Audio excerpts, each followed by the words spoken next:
दोस्तों, मैं professor doctor V S Pal, head of the department psychiatry in MGM medical college. आज हम लोग बात करेंगे बहुत एक कॉमन चीज़ की, एंजाइटी।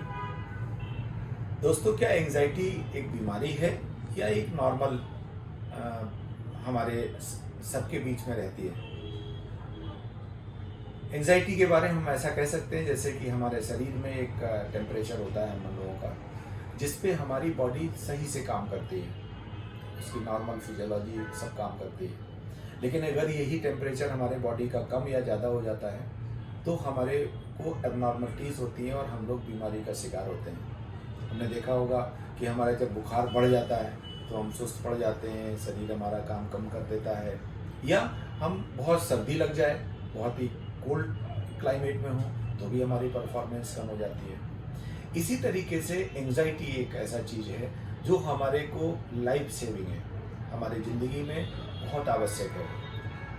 इसको हम ऐसे समझें कि अगर कोई हमारे लिए कोई खतरे की चीज़ है जहाँ पे हमें तुरंत रिएक्ट करना है या हमें अलर्ट होना है, हमें अपनी परफॉर्मेंस बेहतर करनी है, तो क्या होगा? जैसे बच्चों का एग्ज़ाम आता है तो एग्ज़ाम के समय बच्चे क्या करते हैं, वो ज़्यादा समय अपना पढ़ाई की तरफ फोकस करते हैं। इसके मतलब उनका कंसंट्रेशन बेहतर होता है, उनका खेलने कूदने के प्रति रुझाव कम हो जाता है, उनकी नींद कुछ कम हो जाती है, उनको भूख कम महसूस होती है, और ये सब चीज़ें समय काट के वो लगाते किस में? पढ़ाई में।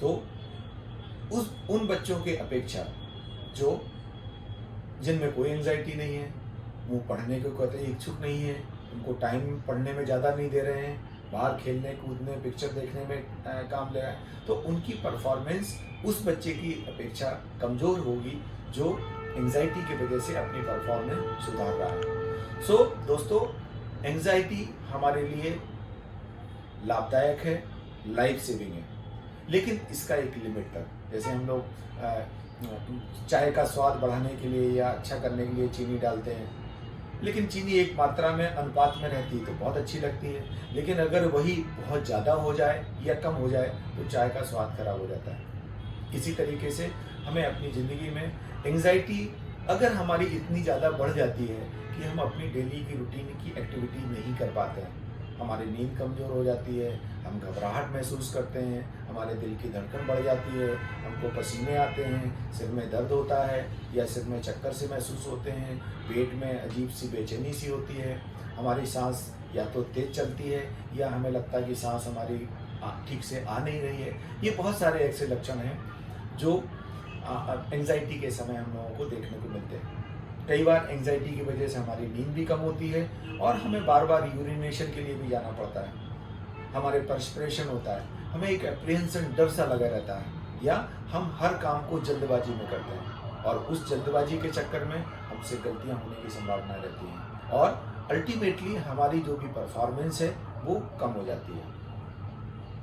एंजाइटी को हम अलग अलग तरीके से देखते हैं। जैसे अगर ये किसी वस्तु या विषय की वजह से हो रहा है, किसी भी चीज़ की वजह से, बाहरी इन्वायरमेंट की वजह से हो रहा है, तो इसको हम लोग फोबियाज करते हैं। जैसे हमने कॉमन देखा होगा कि लोग कई बार कुछ लोग लिफ्ट में जाने में डरते हैं, उनको वहाँ की धड़कन बढ़ जाती है, सांस लेने में दिक्कत आती है, उनको पसीना आने लगता है, या अकेले में भीड़ भाड़ वाली जगह में, स्टेज पे दूसरे शख्स के साथ में बात करने में, लड़के को लड़की से, लड़की को लड़के से बात करने में एंजाइटी होती है। ये सब सिचुएशनल होते हैं, इनको हम लोग फोबियाज कहते हैं और इनको काउंसलिंग के द्वारा, रिलैक्सेशन टेक्निक्स के द्वारा हम ठीक कर सकते हैं, इनमें कंट्रोल लाया जा सकता है। दूसरे तरीके की एंजाइटी जो होती है वो एपिसोडिक होती है और इसके बहुत अटैक से आते हैं, जिसको हम लोग पैनिक अटैक कहते हैं। ऐसे एंजाइटी जिसकी तीव्रता बहुत ज़्यादा हो, बहुत तेज़ घबराहट हो, बेचैनी हो, पसीना आए, चक्कर आए, पेट में खलबली सी मचे, और ये कुछ समय तक इतनी ज़्यादा रहती है कि आदमी को तुरंत ऐसा लगता है कि अब जान बचने वाली नहीं है और वो अस्पताल की तरफ भागता है, या जो भी मेडिकल ट्रीटमेंट जहाँ से भी उसको ईजिली मिल जाता है वहाँ पर ये भागता है। और ऐसा कई बार होता है। डॉक्टर जब अस्पताल पहुंच जाते हैं ऐसे लोग, वहाँ पे पहुंचने के बाद उनकी ये एंजाइटी धीरे धीरे कम हो जाती है। कई बार ऐसे डॉक्टर्स पहुंचने के बाद इमरजेंसी में जाते हैं और डॉक्टर कहते हैं नहीं, कोई घबराने की बात नहीं है, अभी 5-10 मिनट में या 15 मिनट में ठीक हो जाएंगे। एंड ऐसा होता भी है, क्योंकि ये पैनिक अटैक की अपनी एक लाइफ होती है। ये अमूमन 20 से 50 मिनट के बीच रहते हैं, इसके बाद ये सेल्फ ही खत्म हो जाते हैं। इसमें हम अगर ये हमें पता है कि ये सेल्फ लिमिटिंग है तो हमारी घबराहट कम हो जाएगी। हमें ये पता है कि इसका टाइम लिमिटेड है, कोई इससे जान को खतरा नहीं है, तो हमारी बहुत सी समस्याएं सुलझ जाएंगी। लेकिन अगर ये बार बार हो रहा है तो भी ऐसे लोग अपने आप को असुरक्षित महसूस करते हैं, अपने काम में मन नहीं लगा पाते हैं, ऐसे लोग सोशली मिलते जुलते नहीं हैं, बाहर निकलने में उनको दिक्कत होती है, तो इनकी परफॉर्मेंस कम हो जाती है।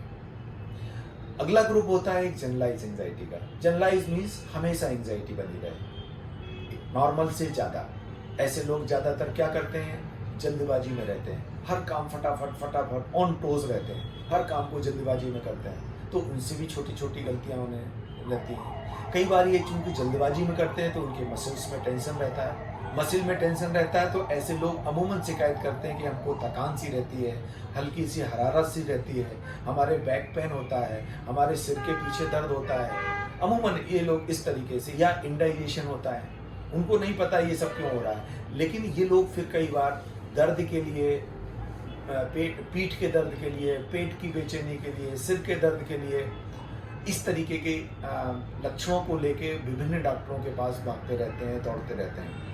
और जो डॉक्टर्स उनको दवाइयाँ लिखते हैं उसमें कुछ ऐसी दवाइयाँ होती हैं जो उनके एंजाइटी को कम करती हैं, रिलैक्सेशन करती हैं। इस परेशानी के में भी बहुत अच्छा रोल है काउंसलिंग का और रिलैक्सेशन एक्सरसाइज का। अगर ये चीज़ें प्राइमरी उससे ठीक हो जाती हैं तो हम लोग उसका उपयोग करते हैं, और नहीं तो इसके लिए बहुत अच्छी अच्छी दवाइयाँ उपलब्ध हैं जो हम अगर कुछ समय तक लेते हैं, अपनी लाइफ स्टाइल में हम मॉडिफिकेशंस करते हैं, तो इन चीज़ों से हम पूरी तरीके से ठीक हो सकते हैं। सो दोस्तों, हमें एंजाइटी से डरना नहीं है, घबराना नहीं है, इसको फेस करना है, और वी विल विन, हम लोग इससे जरूर निजात पाएंगे।